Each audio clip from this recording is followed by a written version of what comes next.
Today, we're going to talk about reducing care partner stress and compassion fatigue. There's our objectives. We've got course objectives and learning objectives for those of you who are going to be getting the free CEU. And again, it's a free CEU for nursing, social work, and licensed professional counselors. But I first want us to jump in and look at this ad for the perfect caregiver. And I'm just going to read this to us. And you know that we are not ones to read slides to you, but I think we do need to hear this one. So let's just see if you know anybody or if you're meeting all the criteria for this. Must have unlimited stamina, be energetic, alert and attentive, friendly and caring, totally understanding, and forever patient. Must be willing to always subordinate own needs to those of the patient and have few, if any, other commitments. Must know how to handle any situation. A background degree in psychology or human relations is preferred, plus basic nursing skills, a basic knowledge of medications and their interactions, as well as side effects, and must be prepared to work for no pay and expect little, if any, appreciation for all of those abilities from that person that you are taking care of. Wow. Let that sink in just a minute. There's that full-time caregiver, the perfect full-time caregiver. So many times, once somebody decides to place their loved one, I'll remind them that we've got about 168 staff members here at the West Center, 168 staff members, and you've been doing the work of 168 people. So let's look at this also. This is a caregiver assessment tool, and just see how you're doing. Now, again, we all know the answers to these questions. You know how to take these type quizzes and make the perfect score, because we know what the answers should be. So the only way that you're going to get a real idea of kind of where you really are is to be honest with yourself. We're not standing there looking over your shoulder. I'm not going to ask you to share your score, but I want you to honestly look at this.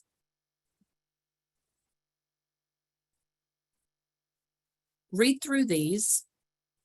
Are you starting to have trouble keeping your mind on what you're doing?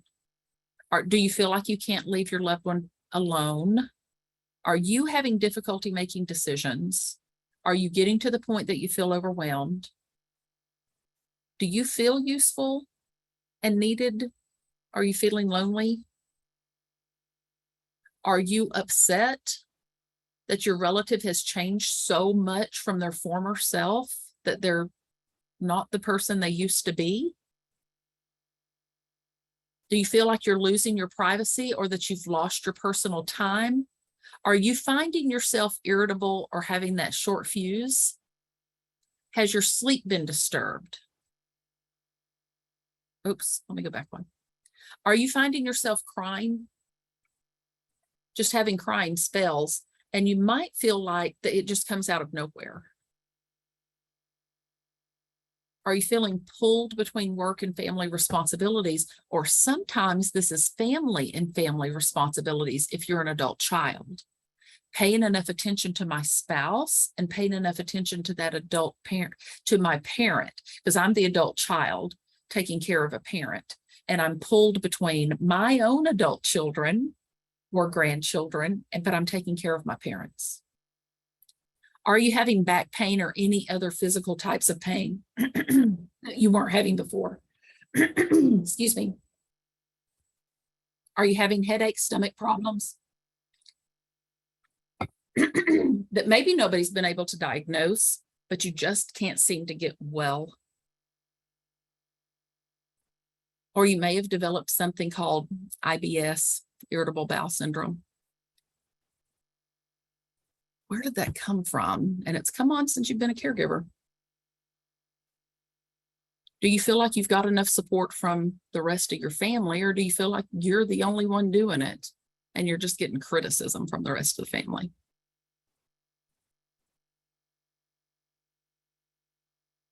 And then, have you found that your relative's living situation is inconvenient or a barrier to care? And then look there at 17 and 18. On a scale of 1 to 10, with 1 being not stressful and 10 being extremely stressful, where would you put your current level of stress? And just be honest with yourself for a minute. Same thing on a level of 1 to 10, with 1 being very healthy and 10 being very ill. Where would you put your current health compared to where it was this time last year? So think back to the very first week of July last year. What was going on? First week of July, 2021, what was going on with your loved one? Or if you're a professional caregiver, where were you in your career? What was going on? Compare it to where you are right now. And just honestly think as we go through the rest of this program about your own health, physical health, your emotional and mental health as well. Now let's look at some of these statistics. And this says caregiving in the US 2020, but I did look yesterday. Before we do programs, we always update our slides. This is from AARP. And I looked to see if they had done a new, like a 2022. This one actually does talk about, this is 2020. And I couldn't find anything that was more up to date, that was on a scale as large as this particular one was. And look at some of these numbers. The number of Americans providing unpaid care and how it's increased over the last 5 years. Nearly 1 in 5 are providing unpaid care to an adult that has a need. Just from 2015 to 2020, 21%.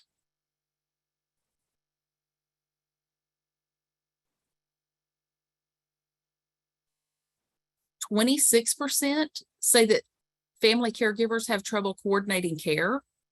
And those of you who've ever tried to do it or you're currently doing it know exactly what we're talking about and probably would think that number's low.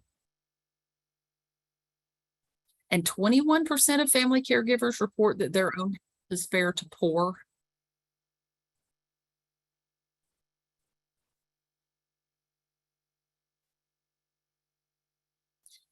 45% of family caregivers have had at least one financial impact from being a caregiver.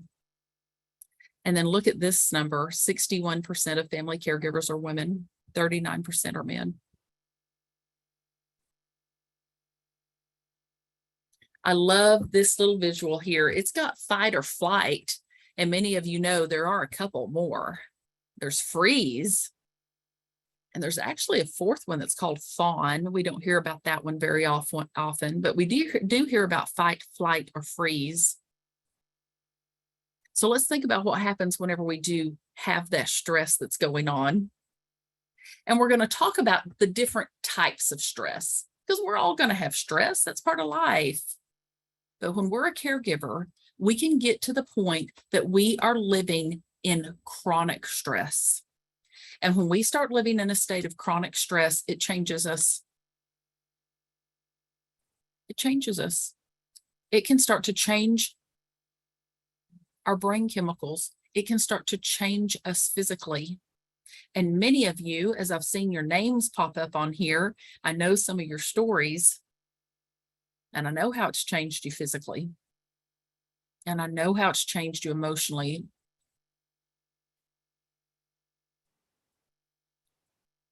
So think about what stress is, because it is how we respond mentally, emotionally, and physically to any kind of change, demand, or event. Well, so we're taking care of somebody who has dementia,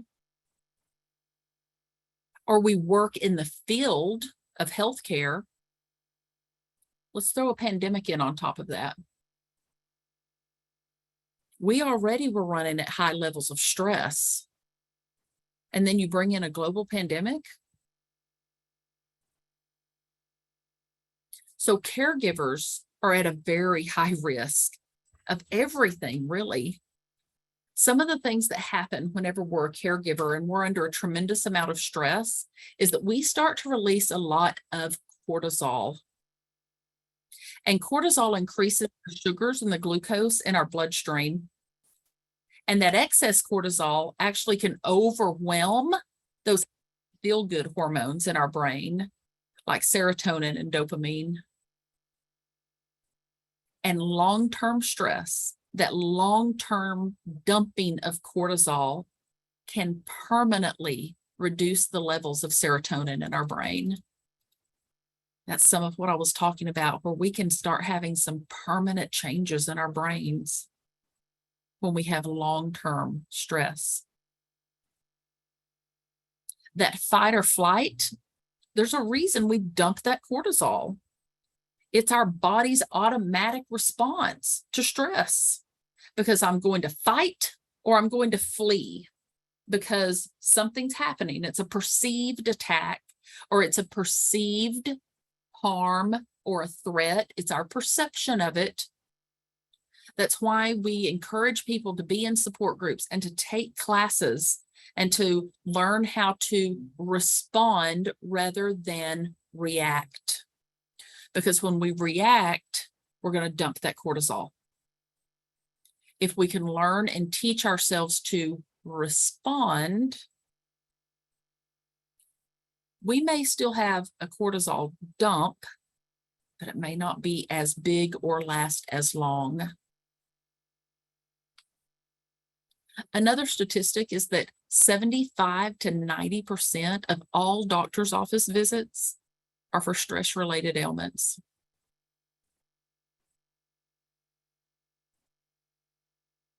Think about the last few times you've been to the doctor. Did you bring up stress at all? If the doctor didn't bring it up, did you bring it up? Did you talk about it? About 50%, and this is just people who reported it, the lifetime prevalence of an emotional disorder is more than 50% due to chronic untreated stress. And everyone is going to define and respond to stress in a different way. And everyone has a different threshold. So we were talking about this in a class recently. Most people at the beginning of dementia want to keep their loved one at home as long as possible. And they may do that until it gets to the point that their loved one is completely incontinent. And then that is where they say, okay, this is where I'm either going to have to bring in some help, or maybe that's when I'm going to have to place my loved one. Or maybe when they can no longer walk, because we know eventually with this disease that they are going back to who they originally were, and they were not originally walking. They were not originally toileting themselves or feeding themselves or really doing anything for themselves. So when they become total care, that's when some people decide that it's time to place. But we do all have a different threshold for stress. That demand can come from inside of us, or it can come from outside. Because we can be very demanding on ourselves, or other people can set some standards or set some expectations that maybe we can't live up to, but we can also set expectations that we can't live up to. I want to talk about some different types of stress right here for just a moment. So think about those situations that are called episodic stress. They're just episodes of stress. Even though they can last for a while, they're moments in our life. We all have them. It can be a death. It can be a divorce. It can be an illness. It could be having COVID. It can be when we've lost a job or we've had a promotion, but the job has changed. It's called episodic stress because something happens and our bodies and our mind have to adjust, and we have to make decisions during this time. And we have to make decisions and try to deal with stress in a healthy manner.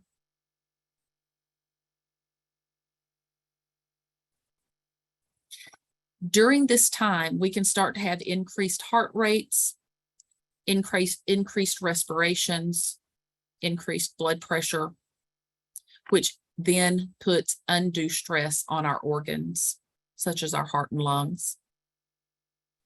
So those are just some episodes of stress that we all are going to have throughout our life. But then there's chronic stress. This is that situation that seems like it just becomes impossible. When we get to the point that we feel like there's no way out,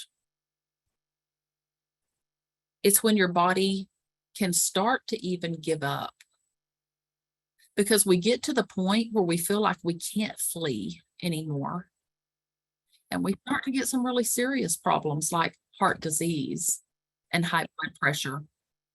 We might even have a stroke as a caregiver. Stress can literally burn us out as a caregiver. And we can develop compassion fatigue and we can develop burnout. It can become inconspicuous and it can hide. Because instead of it looking like stress, it can start to look like hopelessness. It can start to look like anxiety. It can start to look like and be a part of depression. And in really, really serious cases of stress, we can even start to have some paranoia, delusions, and then start to have suicidal thoughts. So let's look at what's happening here. During a normal stress and relaxation response, if you'll look at that graphic that's up there, cortisol and adrenaline are released into the bloodstream. We talked about that increases the sugars in our blood, but some of the other things that happen, the blood pressure increases, the heart rate increases, the breathing becomes more rapid and shallow. So we're just breathing from the chest. We're not taking those belly breaths like we need to be taking. The cortisol and adrenaline increase in the bloodstream, like we said. Digestive system slows down. Okay, here comes that IBS that I mentioned earlier. So we'll go, what does irritable bowel syndrome have to do with stress? Right there it is. When we dump that cortisol, it slows down our digestive system. We're not digesting the same way. Our immune system goes down and our muscle tension increases. Anybody got some sore shoulders? Because when we're under a lot of stress, we will even sit and stand with our shoulders pulled up. Because what are we doing? We tend to pull in. We will sit and stand with our bodies pulled in more when we are under a tremendous amount of stress. So here's long-term stress, that relaxation response.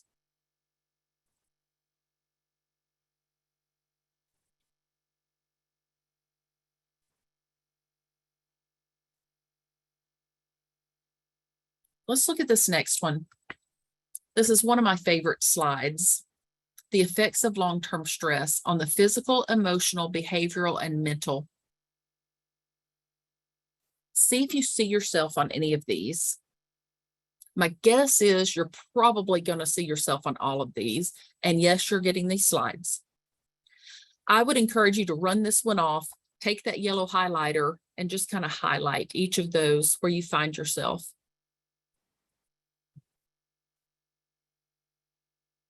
On the behavioral, one of the things that we will tend to do is we may start to withdraw, blame others.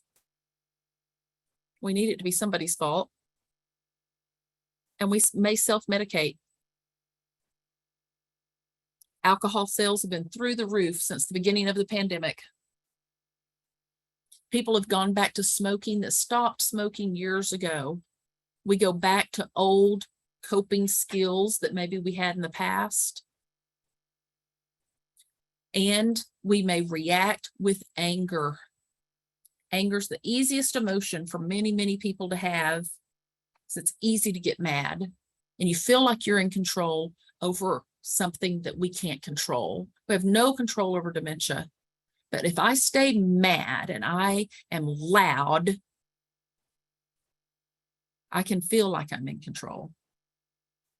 A person may start to ignore their own personal hygiene, having those feelings of guilt, sadness, anxiety. And some of you may be picking up on, this sounds like grief. Because when we have a loved one that has dementia, we're in a grief cycle. We're grieving the loss of the living because we're losing them a little bit at a time. And then look there under mental, those increasing thoughts of worry and anxiety. This is where we get into the what ifs. But what if? Not being able to focus or focusing so much on the past. And then having a loss of interest in the things that used to bring us pleasure. So this is where we want to know our own personal stress profile. And there's a way that you can do that. But again, you've got to be honest with yourself when you're doing this. And if you are a family caregiver or a personal caregiver taking care of someone, I suggest that you do this with a journal. Sit down with a journal and do this. If you're a professional working in the field with other people, encourage folks to keep a journal and write these things down, and just ask someone, how do you define stress? Ask yourself, what does stress look like to you? When you're stressed, what do your thoughts look like? And here's just some examples. This is too hard. Nothing will ever change. I'm not good enough. Get them out on paper. If you start to understand your own triggers and your stress symptoms, it helps you from running into a wall and hitting that burnout or that compassion fatigue. And you'll then learn and have some tools to start using a positive coping strategy. And then you ask the question, when I am stressed, this is what I notice in my body. My shoulders ache. I get a tension headache. I do have stomach issues. I'm tired all the time. So that's the second question. And then the third question is, when I am stressed, this is how I tend to behave or react, because we're not responding, we're reacting. And when I react, what do?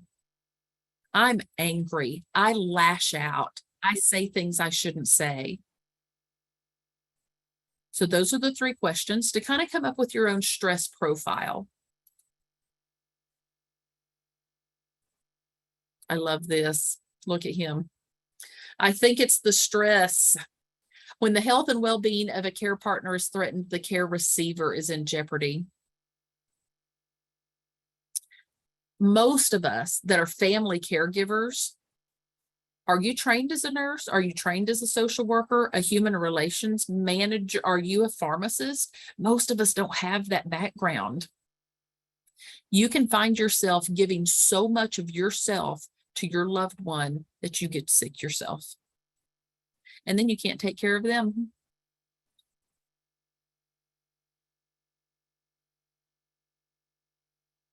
Those of you who have been on some of our other classes know that we talk about some statistics that are pretty scary. That 68% of the time that the spouse of someone with dementia will die before the person with dementia. 68% of the time that spouse is going to die before their loved one because of the stress of being a caregiver. And a new statistic came out last year that was about adult children. 64% of the time, an adult child is going to die before their parent because of the stress of taking care of their parent while still being married, working, and taking care of their own kids or grandkids. So 68% of the time, a spouse is going to die first, and 64% of the time, an adult child is going to die first.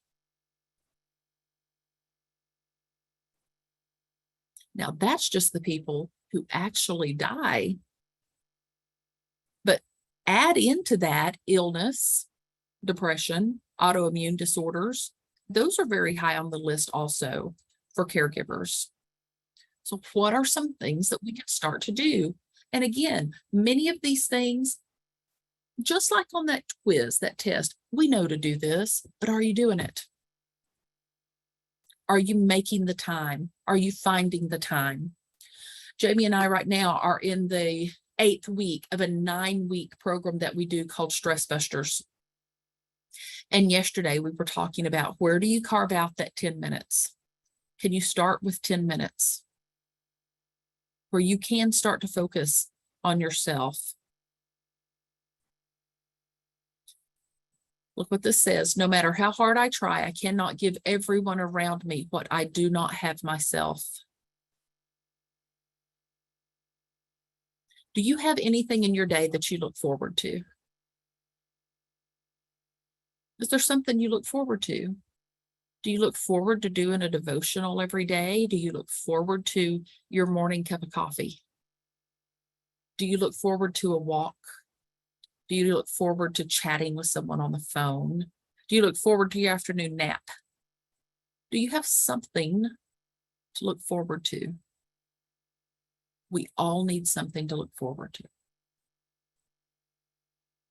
These are some good journal prompts as well. What do I look forward to? And then think of a few things that you believe would replenish you. What's something that I could do? And really think about it. What could I do that would replenish me? There's a friend I haven't talked to in a while. I could do that. I've had that book. I've really been wanting to get into that book that doesn't have anything to do with dementia. Because many of us, all of our books that are all around us have to do with dementia and grief, and those are great, and we need to read those, but we also need to get lost in a book. When's the last time you listened to music? Or you took that long bath? So think of some things that can replenish you. So a couple of things here, thinking of a couple of things that are important to you and that you look forward to every day, and then thinking of a couple of things that can replenish you. So some support tips, kind of shift gears. We've got limits. And with this many people on a call, we're at all different stages of the disease. And the further along we go, we do get to the point we have to learn to ask for help. And then we have to also accept help when people do offer. Another thing we have to do is to create that support team. And a support team isn't necessarily just our family. In fact, the majority of it isn't going to be our family. We're part of your support team here at the West Center. A support group is part of your support team. The pharmacist is part of your support team. There's a whole slew of people that can be part of your support team. Your doctor's part of your support team. Home health can be part of your support team. Being organized, having a routine, and then taking care of your health. Do not fall into that trap of where you start, and I'm using this as an example because I've had caregivers tell me they were doing it, cutting their own medication in half so they wouldn't have to go to the doctor as often. Caregivers saying, I cut my medication in half so I don't have to go every 3 months. I only have to go every 6 months. And when I ask them, what are you cutting in half? My antidepressant, my cholesterol medication, my heart medication. Can't cut that in half. These aren't just statistics that we pulled out of a website. We've watched them. And whether you feel like you need that break or not, schedule yourself some personal time. And if you have to start with 10 minutes, start with 10 minutes and then guard that time.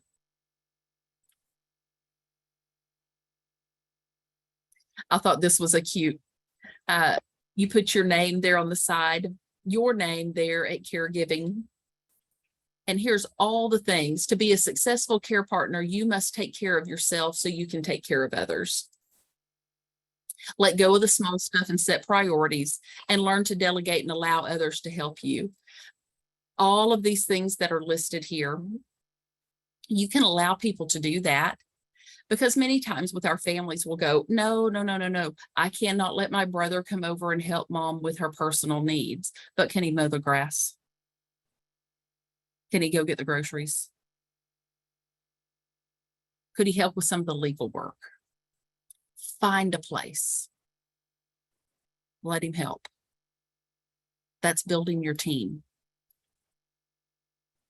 So let's look at some of the things. And again, many of these may be things that you know to do, but are you doing them? So we're going to try to give you some ideas of things that you can do that hopefully one or more of these are going to stick in your mind and go, oh, I hadn't thought of it that way, or I'm going to try that way.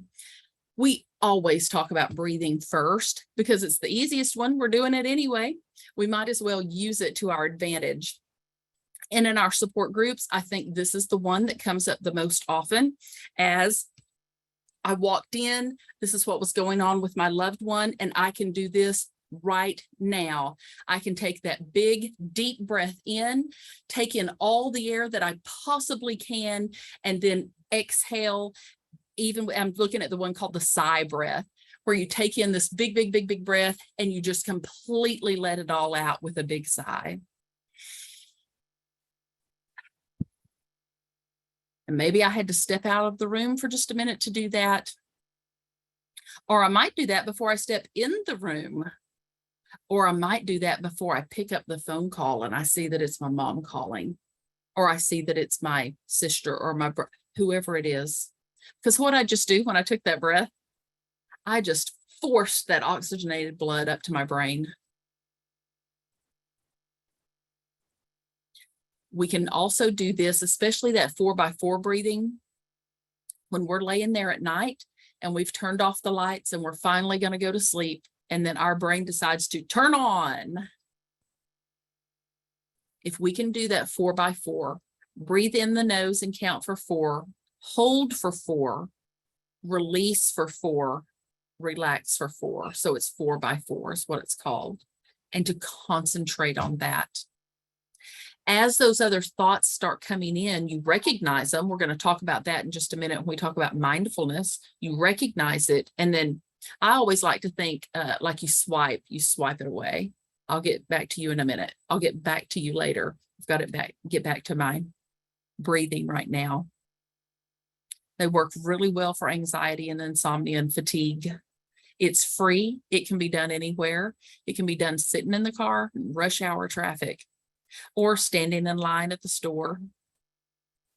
Now you might see this and say, eat your stress away. All right. But we're talking about healthy eat your stress away. Because one of the things we do tend to do whenever we're under a tremendous amount of stress is to go for easy foods. And lots of times those are the worst ones that we need to be eating. So if you look at this in that first paragraph, it says we need to learn how to use food to lower our inflammatory stress in the body. And it helps us feel so much better. The typical response today is to reward our stressed out nervous system. And the way we do that in the United States is we grab sugar and we grab fat and we grab high carbs.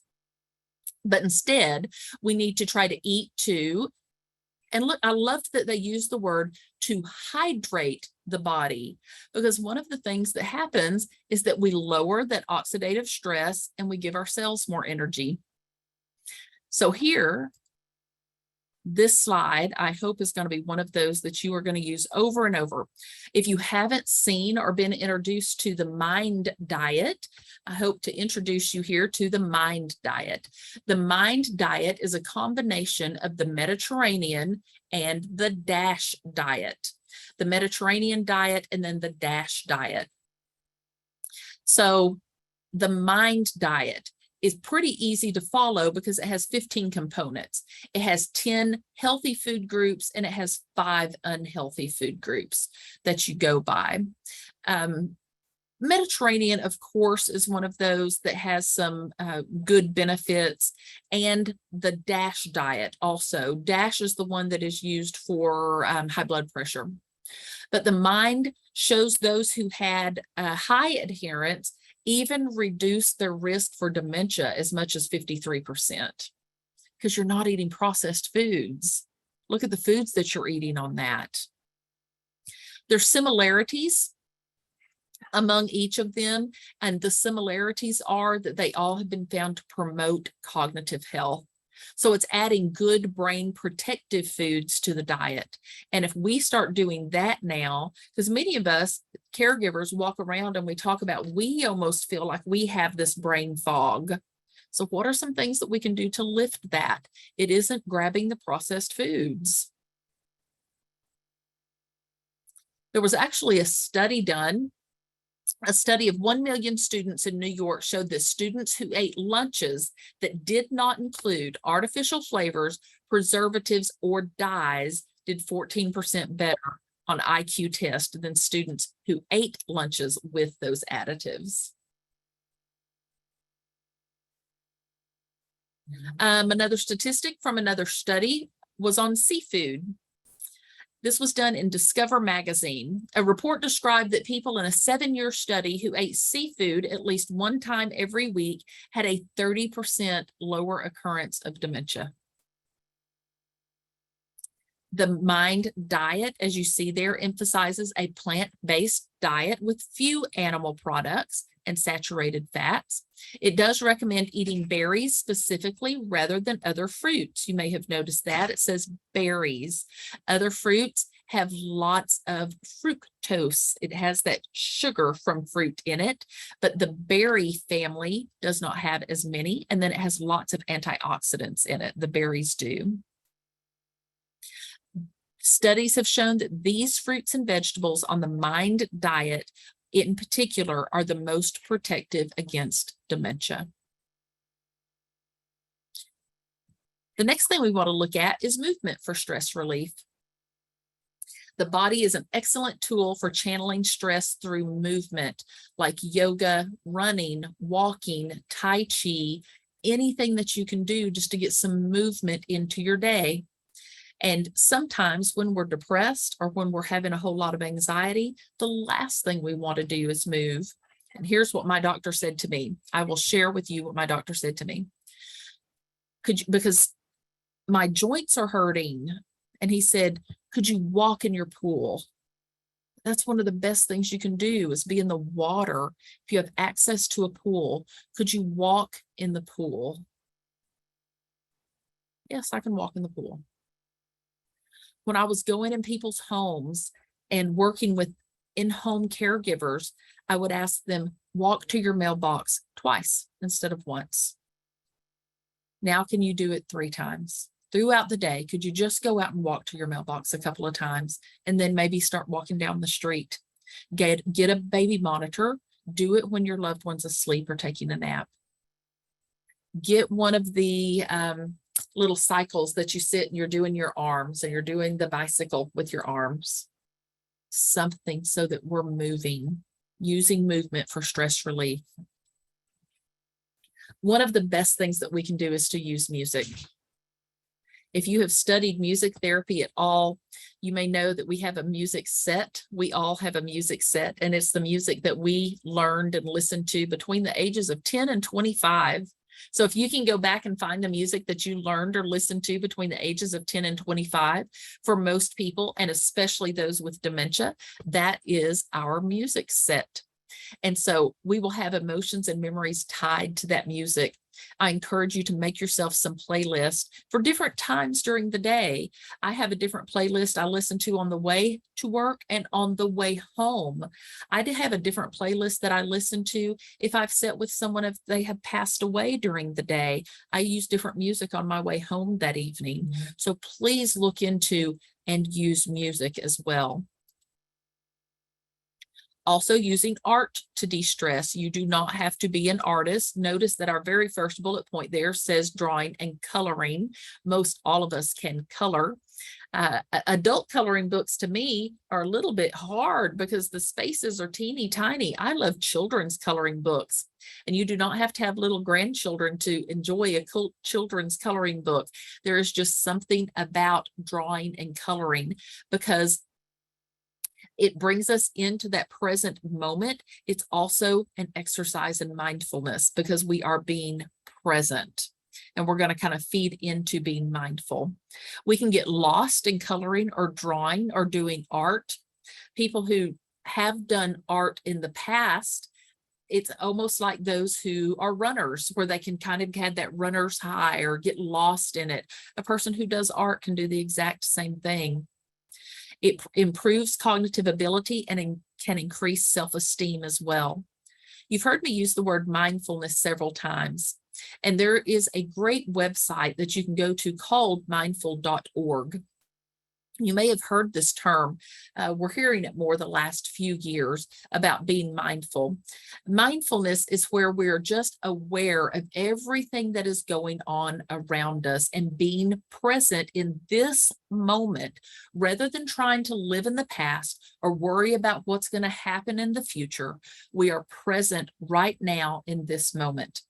Because what happens as a caregiver, if you'll look at the fourth bullet point, our minds lose touch with our bodies, and we too often become engrossed in obsessive thoughts about something that either just happened or we fret about the past or the future, which leads to depression or anxiety or both. We can practice mindfulness at any time. You kind of do a body scan of a mindful moment, and we're going to give you an exercise to do. And this exercise just happens to spell out SOBER, S-O-B-E-R. It is a stress interruption technique. And we're going to learn to step out of autopilot reactions to stress and how to help us have a response rather than a reaction. And this has got a great graphic to go with it as well. And yes, those of you who have come on a little bit late, you are getting these slides. So it's going to help to practice this stress interruption technique at random times throughout the day or in moderately stressful situations, so that then when you do have a very stressful situation, you'll be able just to pull that right out of your toolbox. Keep in mind that being easily distracted is completely normal, and having those thoughts come rushing through your mind while you're trying to be mindful is normal. The key is to acknowledge that thought, that your focus has slipped away, and then redirect yourself back to the exercise. And here's what it looks like. So you see where it starts there with the S. Step 1, stop. We spend much of our lives on autopilot, so stop whatever you're doing. When you take a moment to stop, you interrupt your usual reaction to stress. This will help you step out of autopilot and keep your mind in the present moment. Whether you are sitting, standing, or walking, take a few seconds to stop where you are. Relax your posture so you are not tense or stiff, and allow yourself to be right here in the present moment. So you stop just a moment. You kind of can do a body scan.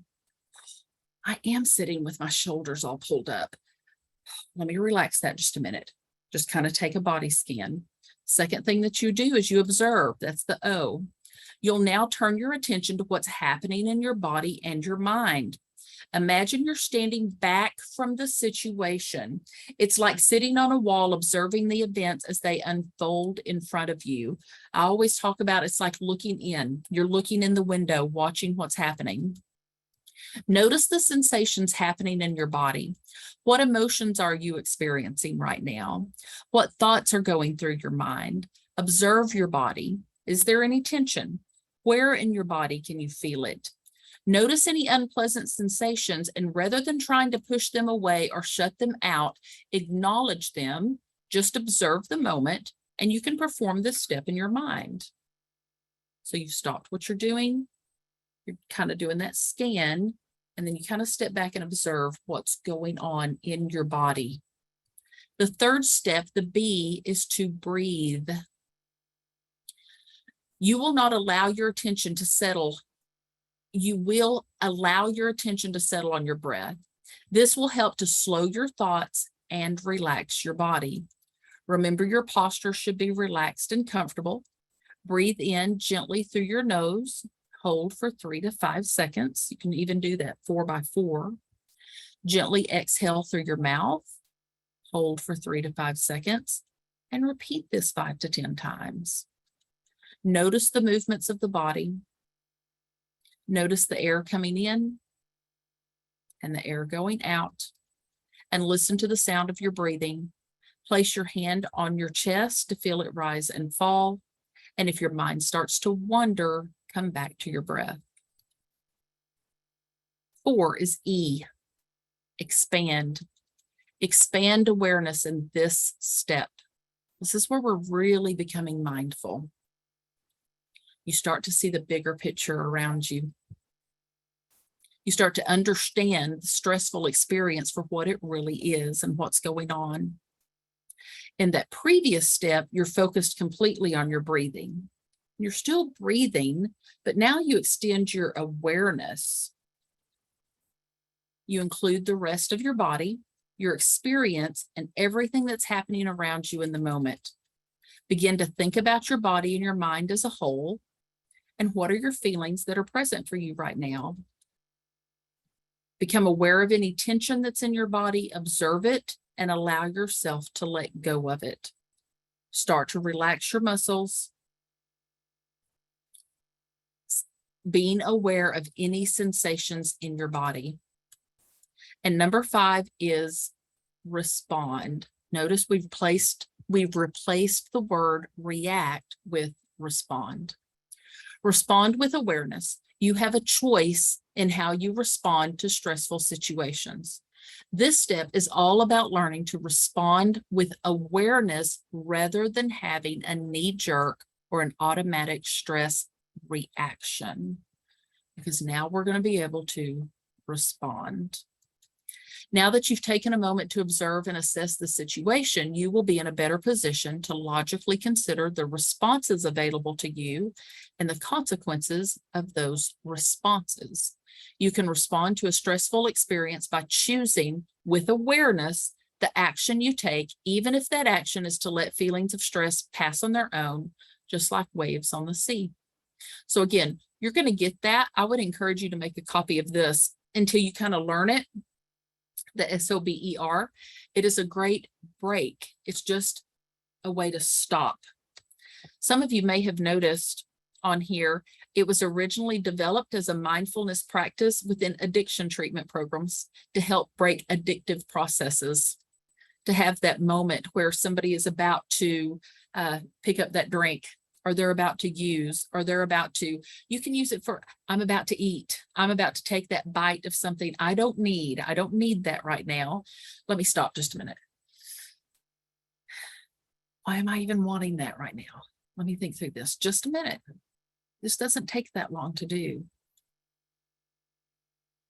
Thoughts and perceptions to reduce stress. This is so important.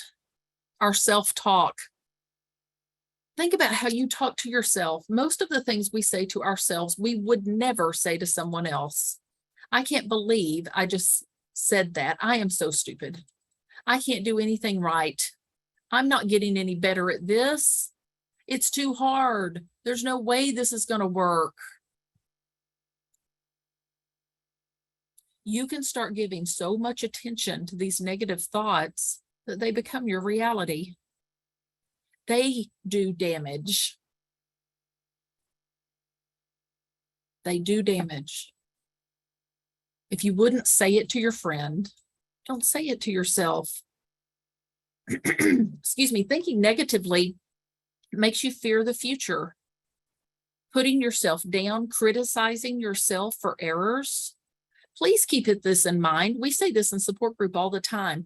You didn't know what you didn't know about the past, and you still don't know what you don't know. That's why you do classes. That's why you come to groups. When you expect failure, it's not good for you. It's not good for your family member. And I want us to make sure and get to this. This is really interesting. So I want us to spend a minute on this. This is called two arrows, and it's a Buddhist metaphor. Look what this says. If you get struck by an arrow, do you then shoot another arrow into yourself? Well, of course not. This metaphor describes the difference between pain and suffering. And listen to that. The difference between pain and suffering. Look at arrow number 1. Represents pain and negative events. Pain is a part of life and will happen to all of us.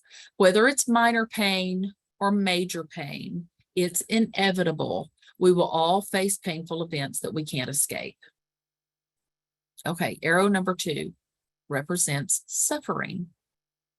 Suffering is the result of how we, there's that word react or respond to pain. We may react to the pain in ways that create suffering. For example, we might condemn ourselves, complain, point the finger, overanalyze. And by doing this, we make the pain worse. The first arrow is inevitable, but the second one is optional.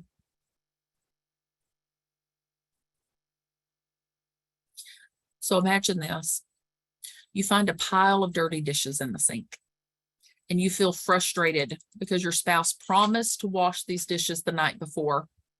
This is the first arrow in the metaphor.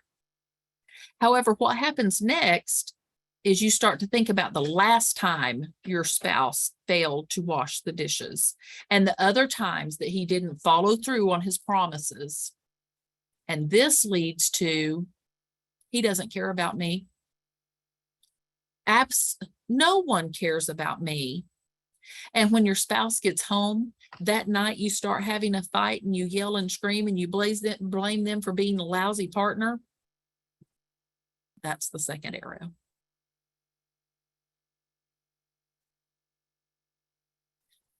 Part of that second arrow is to consider the experience, which is that first arrow, and stop and think about what you're thinking. If you don't take the time to notice what you're thinking or dwelling on, it can easily become the only thing that you're thinking and dwelling on. So you have to ask yourself, what can I do right now to stop firing more arrows? You walk away. You take some deep breaths. Do you pause and reflect? Do you do that sober exercise that we just talked about? Use that two arrow metaphor when you notice yourself getting to the point where you feel like you are suffering. Because what it can lead to is something called distortions in thinking. I'm watching the time. I know we got 2 minutes. Distortions in thinking. Because those distorted thoughts can turn our perceptions into, and caregivers, we can get into this, where we can get one-sided, inaccurate, unfair, false, and bitter. And that can lead to further depression, anxiety, self-criticism, low self-esteem, and hopelessness. So when you change your thoughts, you change how you feel, and you change your actions. So see how that works.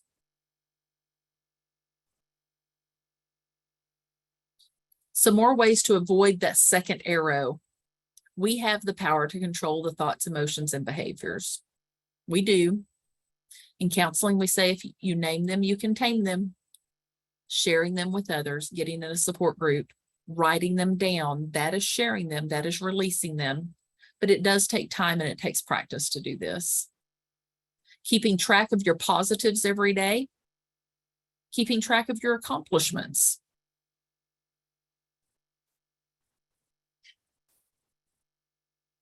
Don't say anything to yourself that you wouldn't say to someone else.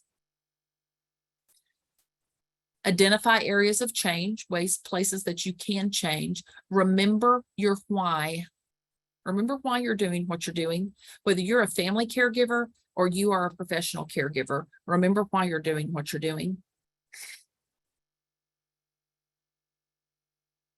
And asking for and accepting help. I'm going to circle back to that.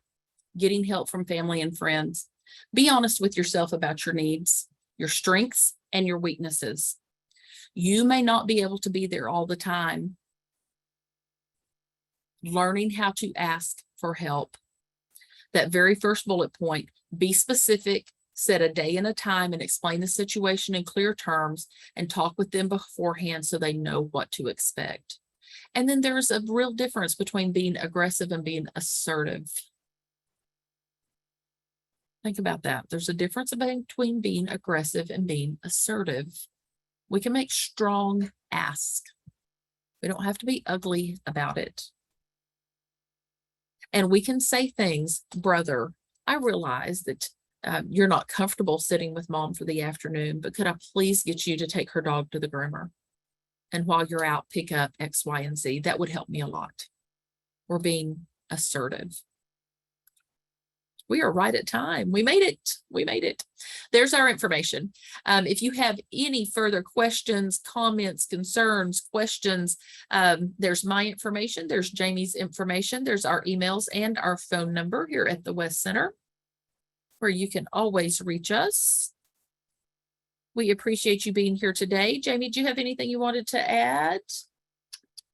Just a quick reminder, be looking for our follow-up email this afternoon with the slides, some other resources, our upcoming events, and then an evaluation. We do ask everybody to complete that evaluation, but if you are seeking CE credits, you get 1 free hour for nursing, social work, LPC, and then if you want a certificate of attendance, it's required to complete the evaluation. And then it'll be 3 weeks from today's date that we will issue those certificates by email. So. All right. Thanks, everybody. Appreciate you being here. Thank you. Bye-bye.